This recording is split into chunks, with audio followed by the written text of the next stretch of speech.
So hello everyone, once again welcome back to my YouTube channel EWB and all of you know that EWB means English वाला भूपेंद्र। तो दोस्तों एक बार फिर से आप सभी लोगों का आपके अपने YouTube चैनल इंग्लिश वाले भूपेंद्र में तहे दिल से स्वागत करता हूं। आपने देखा था कि हमने कल की जो वीडियो थी उसमें हमने क्या देखा, नाउन के प्रकार। आपको 5 प्रकार पता थे नाउन के, मैंने उसमें और नाउन जोड़ा, एडजेक्टिवल नाउन जोड़ा और वर्बल नाउन जोड़ा। लेकिन आप इस बात को सोचो कि अगर आप एडवांस लर्नर हो, यानी आप ग्रेजुएट लेवल पे इंग्लिश पढ़ रहे हो, किसी चीज की तैयारी कर रहे हो, बैंक एसएससी एनडीए सीडीएस कुछ भी प्रिपरेशन कर रहे हो जिसमें इंग्लिश को आना है, तो इंग्लिश में जो भी अभी तक आपने पढ़ रखा था, देखो क्या पढ़ा है आपने इंग्लिश में। मैं अगर अभी तो हमारा टॉपिक नाउन चल रहा है, तो नाउन में आपने उसके डिफिनेशन को और 5 प्रकार को पढ़ लिया। लेकिन इंपॉर्टेंट क्या है, पढ़ना क्या चाहिए भाई, नाउन तो सेंटेंस में यूज मिलता है आपको। 5 प्रकार जानने से, डिफिनेशन जानने से यूज तो आ नहीं जाएगा। तो आज हमको यहां पे नाउन का यूज सीखना है, तो आइए सीखते हैं। देखें, how to use noun in a sentence, right. यानी अगर मैं बोलूं तो उसको बोला जाएगा usage of noun, usage of noun. You use noun in a sentence as a subject, यानी of any finite verb. आप नाउन को सब्जेक्ट की तरह यूज करते हो किसी फाइनाइट वर्ब का, ठीक है। And you use it as an object, यानी आप नाउन को ऑब्जेक्ट की तरह यूज करते हो किसी वर्ब या किसी प्रीपोजिशन का, राइट।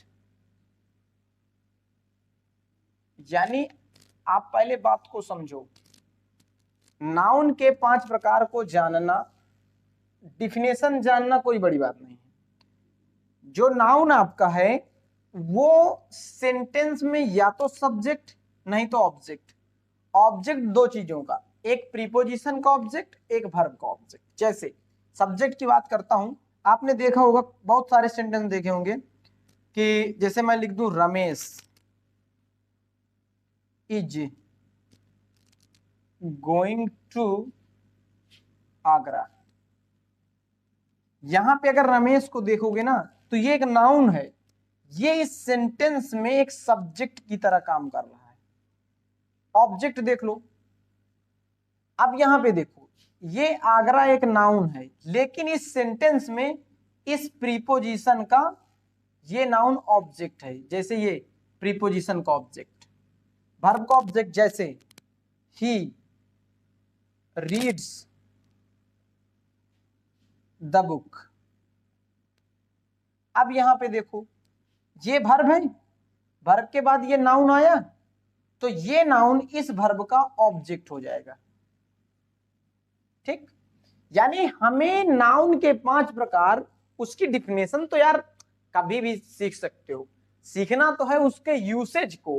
तो यूसेज को यही ना, सब्जेक्ट की तरह, ऑब्जेक्ट की तरह एक और होता है जिसे हम बोलते हैं नाउन इन अपोजिशन। देखो इधर, इस नाउन का एक यूज होता है जिसे बोलते हैं हम नाउन इन अपोजिशन, ठीक। इसको जानते हैं। ये जो नाउन इन अपोजिशन का यूज होता है, जैसे मैं लिखूं रमेश। अब रमेश कौन है ये बोलने वाले को नहीं पता। Ramesh the bank manager of SBI, ठीक है। Ramesh the bank manager of SBI has come. अगर मैं यहां पे देखो, ये जो रमेश है इसके बाद हमने कॉमा डाला और यहां पे हमने कॉमा डाला, the bank manager of SBI। ये जो नाउन फ्रेज इसे हम बोल सकते हो। यही हमारा क्या है, नाउन इन अ पोजीशन है। ये नाउन इन अ पोजीशन क्या करता है, इस नाउन के बारे में जानकारी देता है। तो ये एक इसका यूज होता है नाउन इन अ पोजीशन का। लेकिन याद रखना इसके लिए कोई वर्ब नहीं आएगी, ये जो वर्ब आई है वो इसके लिए आती है, यानी इसके लिए कोई वर्ब नहीं आती। नाउन इन अ पोजीशन को सेंटेंस में पहचानेंगे कैसे, पहले यहाँ पे कॉमा और लास्ट में कॉमा, यानी दो कॉमा के बीच में नाउन इन अ पोजीशन बंद होगा, जो जनरली इस नाउन की बात करता है ना। रमेश, अगर मैं यहाँ पे और एक सेंटेंस लेता कि राज माई ब्रदर हैज कम, तो यहाँ पे ये राज को देख लो और ये यहाँ पे my brother noun in a position हो जाएगा। तो ये जो हैज वर्ब आई है ये राज के लिए है, ना कि माई ब्रदर के लिए। तो इसके लिए कोई वर्ब सेंटेंस नहीं, ये इसी को हम नाउन इन अपोजिशन बोलते हैं। यानी अगर मैं बोलूं एक साथ दो तीन नाउन नहीं आ सकते हैं, जैसे मैं बोलूं स्टेशन मास्टर, ठीक, station master is a great man. तो यहां पे ये स्टेशन मास्टर देखो अलग अलग तो बोल नहीं सकते हो। मैं बोलूं railway station is far from here, तो यहां पे देखो स्टेशन और रेलवे, अब ऐसा नहीं है कि ये नाउन है और ये एडजेक्टिव है, नहीं ऐसा नहीं है भाई साहब, ये भी नाउन है और ये भी नाउन है, लेकिन होना क्या चाहिए, इस नाउन से पहले एडजेक्टिव होना चाहिए, और रेलवे का एडजेक्टिव तो आप बना नहीं सकते हो। तो ग्रामरियन ने क्या किया कि इसको एक कॉन्सेप्ट का नाम दिया जिसे बोला गया common compound noun,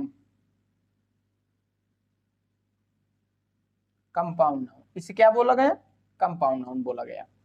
compound noun ये होता है कि आप एक साथ दो तीन नाउन रख लेते हो, लास्ट वाला वर्ड वही नाउन जो होता है, लास्ट वाला नाउन वही सब्जेक्ट बनता है, उसके पहले जो नाउन लगे होते हैं वो जनरली काम एडजेक्टिव का ही करते हैं, लेकिन वो एडजेक्टिव चूंकि उन्हें बनाया नहीं जा सकता इसीलिए उनको कंपाउंड नाउन बोला गया है।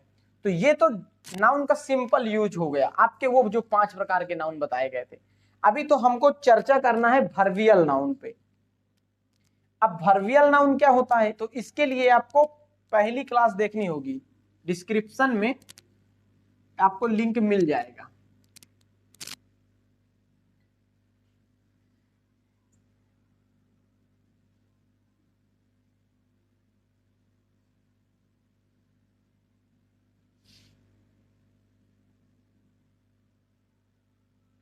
वर्बियल का मतलब होता है, वर्बियल नाउन देखो नाम से ही स्पष्ट है, वर्ब से बने हुए नाउन। जैसे अगर मैं बोलूं smoking is injurious to health, तो यहां स्मोकिंग को देखोगे तो ये वर्बियल नाउन है, यानी ये वर्ब से बना हुआ नाउन है। तो इस लेकिन ये चूंकि ये वर्ब से बना हुआ नाउन है, लेकिन ये काम किसका कर रहा है सेंटेंस में, ये तो सब्जेक्ट का काम कर रहा है ना भाई। तो ये एक नाउन है जो वर्ब से बना हुआ है, ये सब्जेक्ट है इसीलिए इसके लिए वर्ब आई हुई है। अब देखो एक रूल इसका जो मोस्ट इंपॉर्टेंट है वो ये कि वर्बियल नाउन अपने साथ अपना ऑब्जेक्ट ला सकता है, इस बात को आप ध्यान दो। जैसे मैं अगर यहां लिखूं playing is good for health, मैं यहां लिख सकता हूं playing outdoor games is good for health. अब ऐसा नहीं है कि यहाँ पे ये आपका सब्जेक्ट होगा, अगर ये सब्जेक्ट होगा तो यहां आप समझ रहे हो इज नहीं आर हो जाएगा, लेकिन ये देख रहे हो क्योंकि ये वर्ब से बना हुआ नाउन है इसीलिए ये अपने साथ अपना ऑब्जेक्ट ला सकता है। Playing what, outdoor games. Playing what, outdoor games, यानी यहां पे ये जो आउटडोर गेम्स है ना वो इस प्लेइंग का ऑब्जेक्ट है ना। यहां पे देखो, I like playing cricket. Like what, playing, playing what, cricket, यानी लाइक का ऑब्जेक्ट प्लेइंग, इस प्लेइंग का ऑब्जेक्ट क्रिकेट, यानी ये वर्बियल नाउन अपना ऑब्जेक्ट अपने साथ ला सकता है। इस बात को समझो, अगर जितना जल्दी समझ सकते हो समझो। इन्हीं चीजों को यूज करके एग्जामिनर क्वेश्चन सेट करता है, क्योंकि हमें बताया नहीं गया चीजें। वर्बियल नाउन को समझना बहुत ही ज्यादा अच्छा है, क्योंकि अगर आप वर्बियल नाउन को अच्छे से सीख लेते हैं ना तो आपके द हिंदू का जो पेपर है ना भाई वो पढ़ने में बहुत मजा आएगा, इतना आप जान लो। तो आपके सामने मैं एक क्वेश्चन रखता हूं, उस क्वेश्चन के थ्रू मैं आपको बताता हूं। देखिए वर्बियल नाउन के सारे फॉर्म मैंने पहली वीडियो में बताया था, उसको आप जाके देख लेना। तो हम लेते हैं एक क्वेश्चन, उस क्वेश्चन के थ्रू आपको समझाते हैं। तो यहाँ पे आपने देखा मैंने एक सेंटेंस आपके सामने रखा, सेंटेंस है having been invited as the chief guest of the seminar was pleasant experience for him.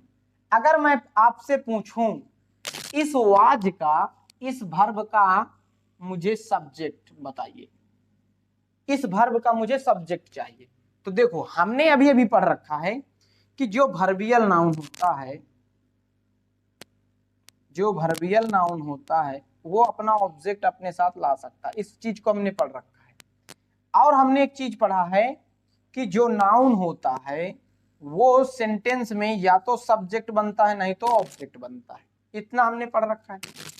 हमने ये भी पढ़ रखा है जो ऑब्जेक्ट होता है वो दो चीजों का, वर्ब के बाद अगर कोई नाउन या प्रोनाउन आता है तो उस वर्ब का ऑब्जेक्ट होता है, प्रीपोजिशन के बाद कोई नाउन या प्रोनाउन आता है तो उस प्रीपोजिशन का ऑब्जेक्ट होता है। ये चीजें तो हमने अभी अभी पढ़ाई। इन्हीं चीजों को, ये तो मैंने पढ़ा, इसको हमें सेंटेंस में अप्लाई करना है। जैसे मैंने आपको तैरने के रूल बताए, लेकिन पानी में उतरना तो आपको पड़ेगा। पानी में नहीं उतरोगे गुरु तो तैरना कभी नहीं सीख सकते हो, है ना। और कोई भी बकलोल आके यूट्यूब पे पढ़ाने लग जा रहा है। मैं आपको चैलेंज कर रहा हूं उन बच्चों को जो इंग्लिश अच्छे से जानते हैं, जिन्होंने अच्छे अच्छे टीचरों से इंग्लिश पढ़ रखी है, उन लोगों को मैं चैलेंज कर रहा हूं कि क्या ये चीजें आपको बताई गई कभी? ये बेसिक्स है, इसी को अप्लाई करके क्वेश्चन बनेंगे। देखो यहाँ पे उस वाज का मुझे सब्जेक्ट चाहिए, पहले मैं इस रूल को अप्लाई करता हूं। यहाँ पे ये मेरे को प्रीपोजिशन लगा, मैंने देखा कि प्रीपोजिशन के बाद नाउन प्रोनाउन आएगा तो उस प्रीपोजिशन का ऑब्जेक्ट हो जाएगा। मेरे को ये एक्सपीरियंस और प्लीजेंट पता है कि ये नाउन है और ये एडजेक्टिव है। ये नाउन अभी के लिए आप लोग समझ लो इस वर्ब का ऑब्जेक्ट है। ऑब्जेक्ट, कंप्लीमेंट बाद में आएंगे, अभी के लिए आप ऑब्जेक्ट समझो। ये सेमिनार इस प्रीपोजिशन का ऑब्जेक्ट है, यानी ये तो अब सब्जेक्ट नहीं बन पाएगा क्योंकि प्रीपोजिशन के बाद आने वाला नाउन प्रोनाउन ऑब्जेक्ट हो जाता है। चीफ गेस्ट, यहाँ पे गेस्ट जो है इस प्रीपोजिशन का ऑब्जेक्ट है, ये एडजेक्टिव है, ये भी नाउन नहीं बन पाएगा सब्जेक्ट। आपके सामने सिर्फ एक ही नाउन है, ये बचा हुआ हैविंग बीन इनवाइटेड, यही इस वाज का सब्जेक्ट है। आप ध्यान से देखो इस बात को, यहाँ पे ये वर्बल नाउन है, वर्ब से बना हुआ नाउन है ये, हैविंग बीन इनवाइटेड। यही एक ऐसा नाउन था जो इस वाज का सब्जेक्ट बन रहा है। आप देख लो यहाँ पे। अब वो लोग मुझे बताएं जिन्होंने डिफिनेशन दिया था कि सब्जेक्ट या तो कोई काम करता है या उसकी अवस्था बताई जाती है। तो यहाँ पे देख लो, ना तो ये इसकी कोई अवस्था है ना तो ये काम कर रहा, लेकिन ये इस सेंटेंस का सब्जेक्ट है। तो ऐसी चीजें हमें पढ़ना है मेरे भाई, ऐसी चीजें पढ़ना है। अगर एडवांस लेवल पे इंग्लिश पढ़ने का शौक आप लोग रखते हैं तो जुड़ना मेरे चैनल से। मजा लेने के लिए आए तो कोई बात नहीं, तो आप लोग इतना कमेंट में बता देना कि क्लास कैसी लगी आपको। एक यार कमेंट तो कर ही सकते हो, वीडियो देख रहे हो बट कमेंट नहीं कर रहे हो, तो एक प्यारा सा कमेंट, अच्छा लगे वीडियो तो लाइक और कमेंट जरूर कर देना। तो अभी इसका यहाँ पे खत्म नहीं हुआ, अभी हमको इसके बेसिक्स को जानना है ना, तो धीरे धीरे हम आगे क्लास बढ़ाएंगे। तो मिलते हैं नेक्स्ट वीडियो में, तब तक के लिए सभी को जय हिंद।